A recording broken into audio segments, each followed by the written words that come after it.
رکھیں گے تو اس کا طبعی نتیجہ کیا ہوگا؟ پانی گرم ہوگا. اس کا طبعی نتیجہ کیا ہوگا؟ پانی ابلے گا. تو اگر آپ نے پانی آگ کے اوپر رکھ دیا ہے، اس کے بعد پانی ابلنے لگ پڑا، تو آپ کو حیرت نہیں ہونی چاہیے، یہ تو طبعی نتیجہ تھا، یہ ہونا ہی ہے. تو جس طرح پانی کو آگ پر رکھنے کے نتیجے میں پانی ابلتا ہے، اسی طرح اسلامی حکومت گویا ایک طبعی عمل کے نتیجے میں وجود میں آتی ہے. تو پانی پھونک مارنے سے ابل نہیں سکتا. آپ کی شدید خواہش ہو کہ پانی گرم ہو تو پانی گرم نہیں ہو جاتا. آپ کو بہت زور سے گرم پانی کی جو ہے نا وہ مچل رہی ہو اندر سے ضرورت، تو اس سے پانی گرم نہیں ہو جاتا. پانی کو گرم کرنے کے لیے ایک پروسیس سے گزرنا پڑتا ہے، پھر جا کے پانی گرم ہوتا ہے. تو یہ اسلامی حکومت آپ کے خلوص کی وجہ سے نہیں قائم ہو جاتی، آپ کی خواہش کی وجہ سے نہیں قائم ہو جاتی، زور سے آئے ہوئے مطالبے کے نتیجے میں نہیں قائم ہو جاتی، اور آپ کے 10 لاکھ لوگوں کے قتل ہو جانے سے نہیں قائم ہو جاتی. اسلامی حکومت قائم اس ایک عمل کے طبعی نتیجے کے طور پر ہوتی ہے. پہلی بات یہ سمجھ لیں. آج کل میں دیکھ رہا ہوں کہ اسلامی حکومت کا نام بازیچہ اطفال بنا ہوا ہے. اطفال طفل کی جمع ہے، طفل بچے کو کہتے ہیں، بازیچہ وہ بچوں کے جو کھیلنے کی جگہ ہوتی ہے. تو یعنی یہ ہے کہ بچہ لوگ جو ہے نا اسلامی، یعنی یہ میچور لوگوں کے کرنے کی باتیں. تو جب قوم میں یوتھ کے ہتھے اس طرح کی چیزیں چڑھتی ہیں تو پھر خلافت ہو، حکومت ہو یا اس طرح کی چیزیں ہوں، وہ بازیچہ اطفال بن جاتی. اور میں یہ جو بات آپ کے سامنے رکھوں کہ آج کا ہمارا ایک گریجویٹ جس نے خاص طور پہ ٹیکنیکل تعلیم حاصل، انجینئرنگ کی ہے، اس نے میڈیکل پڑھا ہے، اس نے کمپیوٹر سائنس پڑھی ہے، یا اس نے کوئی اس طرح کی جو بھی یعنی ٹیکنیکس سے متعلقہ جو بھی سبجیکٹ ہیں اور اکثر و بیشتر ہمارے ذہین لوگ یہی پڑھتے ہیں. وہ جو یہ نیچرل سائنسز ہیں، جو پولیٹیکل سائنس ہے، اس حکومت بنتی کیسے ہے، ادارے کیا ہوتے ہیں، فنکشن کیا ہے پارلیمنٹ کا، آئین کیا ہوتا ہے، قانون کیا ہوتا ہے، اس کے بارے میں اتنے ہی ان پڑھ ہوتے ہیں جتنا ہمارا ایک عام دیہات میں رہنے والا آدمی ان پڑھ ہوتا ہے. دیہات بھی وہ جہاں پہ نیٹ بھی نہ ہو،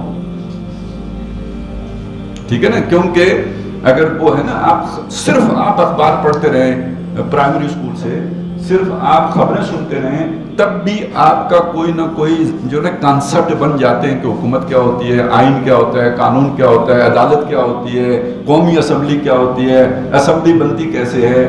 لیکن یہ ہے کہ جو بچہ اس طرف جاتا ہے وہ اسے بڑے کنسنٹریٹ کرنا پڑتا ہے، بڑا محنتی ہوتا ہے. 91% نمبر ہے تو نہیں آتے. وہ بیچارہ نہ اخبار پڑھتا ہے، نہ خبریں سنتا ہے، نہ ٹی وی دیکھتا ہے، تو وہ تو بالکل ہی نابلد ہوتا ہے. تو لہٰذا بازیچہ اطفال کا لفظ جو ہے نا بالکل غلط نہیں ہے. جب اس طرح کے لوگوں کے ہتھے چڑھتا رہتا ہے نا یہ چیز، تو پھر وہ بالکل جذبات تو بہت ہوتے ہیں، شوق خواہش تو بڑی شدید ہوتی ہے، کانسپٹس بالکل بچوں سے بھی گئے گزرے ہوتے ہیں. مختلف حلقوں سے اس تصور اور اس مقصد کا اظہار ہو رہا ہے، مگر ایسے ایسے عجیب راستے اس منزل تک پہنچنے کے لیے تجویز کیے جا رہے ہیں جن سے وہاں تک پہنچنا اتنا ہی محال ہے جتنا موٹر کار کے ذریعے امریکہ تک پہنچنا.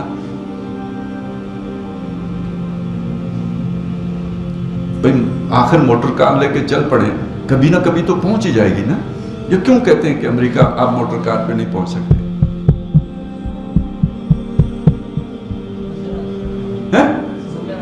سمندر آتا ہے، یعنی یہ سمجھ لیں کہ امریکہ جو ہے نا وہ سمندر کے اندر جزیرہ سمجھ لیں آپ. ویسے وہ تو پورا بر اعظم ہے، جزیرہ کہتے ہوئے شرم آتی ہے، لیکن بات سمجھانے کے لیے کہ آپ موٹر کار پر امریکہ نہیں پہنچ سکتے. اور ویسے وہ بیچ میں اگر کوئی زمین سے کہیں جڑتا بھی ہے تو وہ بڑے جو ہے نا برفانی قسم کے علاقے ہیں، اور نارتھ میں تو ادھر سے تو جو گیا وہ واپس نہیں آئے گا، ٹھیک ہے نا، جو گیا سو گیا.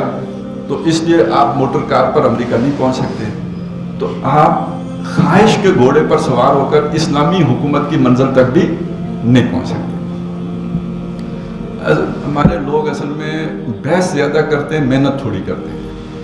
اگر اپنے لوگوں کو یہ لٹریچر صحیح طریقے سے پڑھائیں تو پھر یہ جتنی بھی گمراہیاں پھیلی ہوئی ہیں نا، کوئی بم باندھ کے جیکٹ لگا کے پھٹنے چلا جاتا ہے، کوئی جو ہے نا وہ خلافت کے لیے پتہ نہیں وہ کوئی نصرت منی مانگنے کس کے پاس چلا جاتا ہے، تو یہ پھر کچھ بھی نہ ہو، لوگوں کو سمجھ آ جائے. کم از کم یہ جو بنیادی باتیں ہیں یہ ہمیں بھی سیکھنی چاہیے اور دوسروں کو پڑھانی بھی چاہیے. اب دیکھیں ایک بندہ 1940 میں کہہ رہا ہے شیخ چٹھی گرو گے، تو وہ سمجھیں. اور کس کو اس وقت گویا یہ ساری باتیں کس کے دماغ میں تھیں، پس منظر میں کون ہے؟ اس وقت کی قوم یوتھ کون سی تھی؟ مسلم لیگ. علی گڑھ میں بیٹھ کے کہہ رہے ہیں نا مسلم لیگ تھی. محال ہے جتنا موٹر کار کے ذریعے امریکہ تک پہنچنا. اس خام خیالی لوز تھنکنگ، خام خیالی کے لیے انہوں نے لوز تھنکنگ کا لفظ استعمال کیا کہ تمام تر وجہ یہ ہے کہ بعض سیاسی اور تاریخی اسباب سے کسی ایسی چیز کی خواہش تو پیدا ہو گئی ہے جس کا نام اسلامی حکومت ہو، مگر خالص علمی یعنی سائنٹیفک طریقے پر نہ تو یہ سمجھنے کی کوشش کی گئی ہے کہ اس حکومت کی نوعیت کیا ہے، اور نہ یہ جاننے کی کوشش کی گئی ہے کہ وہ کیوں کر قائم ہوا کرتی ہے. ایسی حالت میں یہ ضرورت محسوس ہوتی ہے کہ علمی طریقہ پر اس مسئلے کی پوری تحقیق کی جائے. یہ تمہید ہے، اپنے مضمون کو سیدھا کرنے کے لیے انہوں نے زمین ہموار کی ہے. اس میں ایک بات اور وضاحت طلب ہے، جو یہ بات کہی گئی ہے نا کہ یہ خواہش پیدا ہو گئی ہے کہ اسلامی حکومت قائم ہو. کیوں ہوئی ہے؟ یہ 1940 ہے. 1940 سے 16 سال پیچھے چلے جائیں، ایک واقعہ ہوا. وہ واقعہ کیا تھا؟ 1924 میں خلافت کا انہدام ہوا تھا. اچھا، ہمارا مسئلہ یہ ہے کہ ہمیں جب تک ابا جی بھی پاس ہوتے ہیں نا تو ان کی قدر نہیں ہوتی، جب مر جاتے ہیں تو ہم رونا شروع کر دیتے ہیں. جو نعمت ہمیں حاصل ہوتی ہے اس نعمت کی ہمیں قدر نہیں ہوتی، اور بالکل نہیں ہوتی، اور سرے سے نہیں ہوتی. اور بلکہ تو خیر ابا جی تو بہت محترم ہستی ہوتی ہیں. ڈاکو بھی مرتا ہے تو ہمیں اس سے ہمدردی ہو جاتی ہے.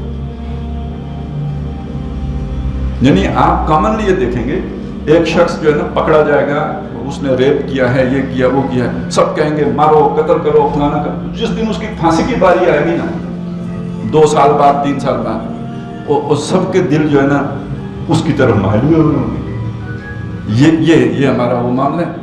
وہ خلافت جب تھی تو کسی نے نہیں پتا کیا یار کہ وہ خلافت کی حالت کیا ہے، ٹھیک ہے نا.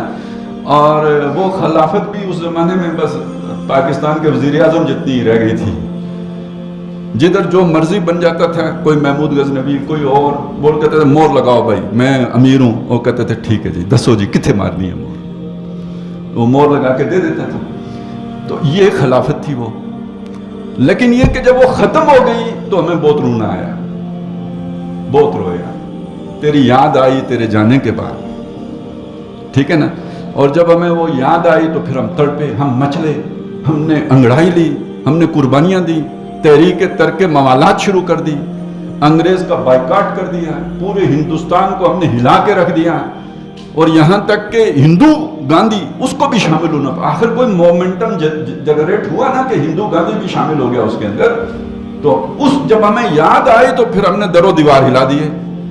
تو جب اتنی بڑی تحریک اٹھتی ہے تو اس کی ایک اجتماعی لاشعور میں یاد باقی رہ جاتی ہے. یہ وہ عوامل تھے پیچھے. جب پاکستان کی بات آئی تو لوگوں کو یہ لگا کہ یار وہ جو شے بھی مری ہے وہ دوبارہ زندہ ہو جائے. والدہ محترمہ واپس دوسرے جنم میں تشریف لے آئیں گی، یا والد صاحب جو ہے وہ واپس آ رہے ہیں. اور ڈاکٹروں کو غلط فہمی ہوئی تھی، قبر سے آواز آئی ہے کہ بالکل سب ٹھیک ہو جائے گا. تو یعنی ایک نئی امید جاگ گئی. یہ ہے جس کو انہوں نے یہاں پہ کہا ہے کہ ایک خواہش تو پیدا ہو گئی ہے.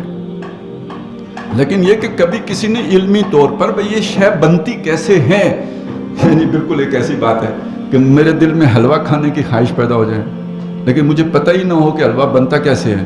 مطلب مجھے سوجی ہی کا نہ پتا ہو سرے سے، اور میں جا کے جو ہے بازار سے چنے کی دال لے آؤں، کوئی پوچھے کیا کرنا ہے، حلوہ بنانا ہے، ٹھیک ہے نا. تو ایسا بھی ہوتا ہے. خواہش ہونا ایک علیحدہ بات ہے، وہ شے بنے گی کیسے، اس کا ہنر ہونا، اس کی جو اجزائے ترکیبی ہیں ان کا معلوم ہونا، پھر وہ کس ترتیب کے ساتھ مکس کرنے ہیں اور انہیں پکانا ہے یہ معلوم ہونا، یہ ایک علیحدہ کام ہے.